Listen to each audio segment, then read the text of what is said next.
నమస్కారం. నేను మీ కల్పన రాఘవేందర్ని.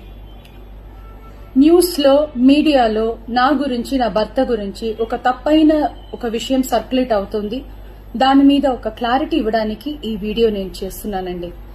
First of all I have to say I'm 45 years old. ఈ age లో నేను PhD చేస్తున్నాను, LLB చదువుకుంటున్నాను. అన్ని మా హస్బెండ్ ఎంకరేజ్మెంట్ వల్ల. సో చాలా విషయాలు చేస్తున్నాను. And for today's musical industry I'm trying to update my self. I'm trying to do different kinds of concerts. ఇవి అన్ని స్ట్రెస్ వల్ల నాకు అసలు నిద్ర పడట్లేదు. చాలా సంవత్సరాలు నిద్ర రాకుండా కష్టపడుతున్నాను. సో డాక్టర్ దగ్గర ఇన్సోమ్నియా ఇష్యూస్ కి ట్రీట్మెంట్ తీసుకునేటప్పుడు నాకు కొన్ని ప్రిస్క్రిప్షన్ ఇచ్చారు. ఆ ప్రిస్క్రిప్షన్ లో ఉన్న మెడిసిన్ ఆ పర్టికులర్ డే డోసేజ్ కొంచెం ఎక్కువ తీసుకున్నాను కాబట్టి స్పృహ తప్పి అన్కాన్షియస్ పొజిషన్ కి స్టేట్ కి వెళ్లిపోయాను.